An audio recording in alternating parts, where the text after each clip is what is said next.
Manipur da akhoi inkhalak liba pakhang leisabi singi oiba akhoi lamchat sokchalakpagi akhoi image taba Manipur yamna akhoi ikai ningai oiba thodok sing akhoi handak maraksi lepa leitana mathang tholai ngarang na handa akhoi gi thar gi thodok thar gari tongbagi thodok mayam thokre ni matung tarakpada akhoi mitei pangal muslim gi nupa macha man akhoi nupi mari koiraga nupi mari dugi marakta ama akhoi gi pregnant oirpagi wathok loikraba matungda ngasi namu akhoi gi gym trainer mana masamak gym trainer akhoi gi Manipur gi su title kayama lokraba gym trainer ama mingoina pallabada warship session hairba nupa sina nupi taret ka mari leine haibagi matang da social media da akhoi viral oikraba matungda mahak masana amuk wafam khara magi Facebook post magi account da asumna amuk khara sengduragli aseng mado ai isana yan loi expose tokjage aina maram oiraga body building tawriba isinau sing sendahan ba nungaite ithandagi case nate taseng wari aseng base khanglaba matungda habiyo ngangbiyo aina nupi teret koi khiba laite ngasi phawda konju priti oinam hairiba nupi siga aiga khangnabane maga aiga khatna sainaba adum tawi imung manung khangnaraga nungsinaba ngaktane ai aseng do press conference ki khutangda mayam da loi share tokjerake waro bino mayam maga mari leinabdi hojiki priti haiba nupi asi khaktani haina ju ma na phongrakli haiba nupi dudi sini ko mayam yeng menasi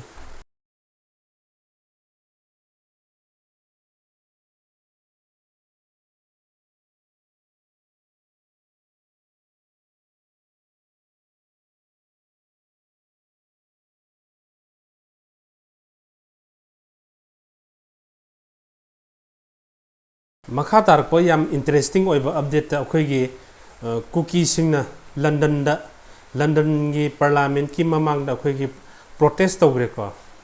haiba protest asida mkhoi na hairi si akhoi gi separate is the only solution haibdi moina tokhai taba haiba sina moi gi arepa firep ni masdegi hongba leite haina akhoi gi protest tawre ko mem video mate amting yemina si mem human rights advocates and the unjust incarceration of human rights defenders. Archbishop of Imphal claims that 249 churches were burnt in Manipur, as this was reported in the Indian Express.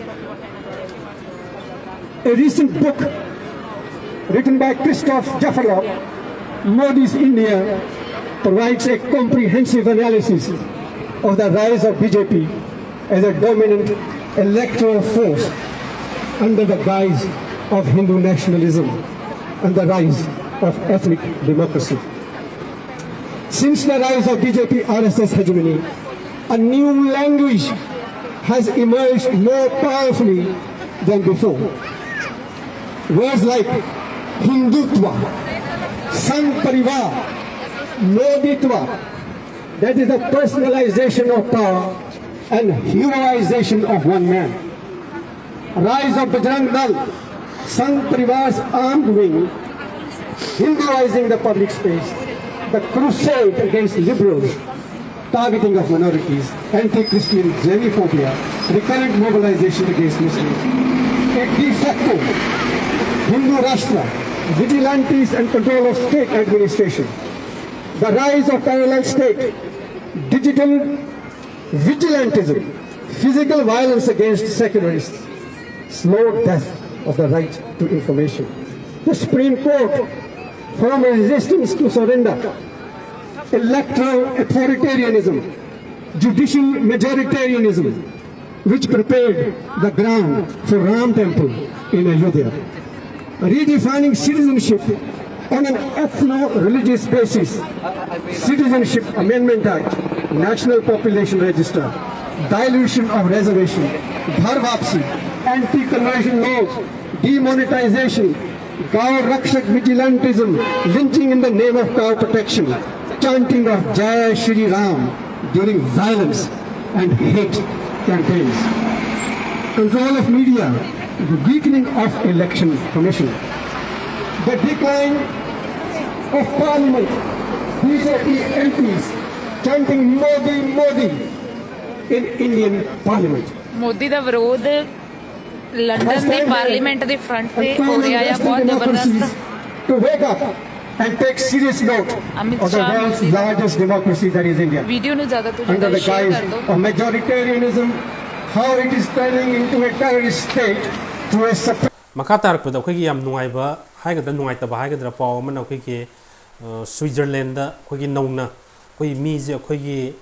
Accident ꯊꯣꯛꯎꯕ ꯑꯩꯈꯣꯏꯒꯤ ꯋꯥꯌꯣꯡ ꯆꯥꯗ꯭ꯔꯕ ꯑꯗꯒꯤ ꯂꯥꯏꯅꯥꯁꯦ ꯀꯟꯕ ꯉꯝꯂꯔꯣꯏꯗꯕ ꯂꯥꯏꯅꯥ ꯅꯥꯕ ꯑꯩꯈꯣꯏꯒꯤ ꯍꯤꯡꯅꯤꯡꯕ ꯄꯣꯛꯇ꯭ꯔꯕ ꯃꯤ ꯍꯥꯏꯇꯥꯔꯦꯀꯣ ꯍꯤꯡꯅꯤꯡꯕ ꯐꯥꯎꯗ꯭ꯔꯕ ꯃꯤꯁꯤꯡꯒꯤ ꯑꯩꯈꯣꯏꯒꯤ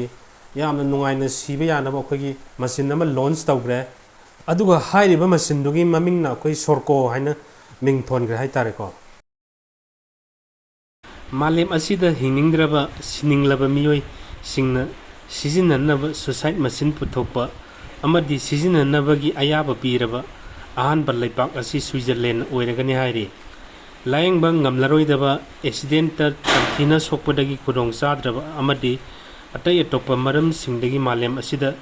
ꯍꯤꯡꯅꯤꯡꯗ꯭ꯔꯕ ꯃꯤꯑꯣꯏꯁꯤꯡꯅ ꯃꯁꯥ ꯃꯇꯣꯝꯇ ꯁꯤꯖꯕ ꯌꯥꯅꯕ ꯑꯌꯥꯕ ꯄꯤꯌꯨ ꯍꯥꯏꯅ ꯇꯛꯁꯤꯟꯗꯨꯅ ꯂꯥꯛꯈꯤꯕꯒꯤ ꯃꯇꯨꯡ ꯏꯟꯅ ꯁꯤꯕ ꯌꯥꯕꯒꯤ ꯑꯌꯥꯕ ꯑꯁꯤ ꯄꯤꯈꯤꯕꯅꯤ ꯍꯥꯏꯔꯤ ꯊꯥ ꯈꯔꯒꯤ ꯃꯅꯨꯡꯗ ꯄꯨꯊꯣꯛꯀꯗꯧꯔꯤꯕ ꯃꯁꯤꯟ ꯑꯁꯤꯒꯤ ꯃꯇꯦꯡꯅ ꯗꯣꯛꯇꯔ ꯌꯥꯎꯗꯅ ꯃꯁꯥ ꯃꯇꯣꯝꯇ ꯁ꯭ꯋꯤꯆ ꯕꯇꯟ ꯑꯃꯒꯤ ꯃꯇꯦꯡꯅ ꯌꯥꯝꯅ ꯂꯥꯏꯅ ꯁꯤꯖꯤꯟꯅꯕ ꯌꯥꯔꯒꯅꯤ ꯍꯥꯏꯔꯤꯕ ꯃꯁꯤꯟ ꯑꯁꯤ ꯃꯃꯤꯡ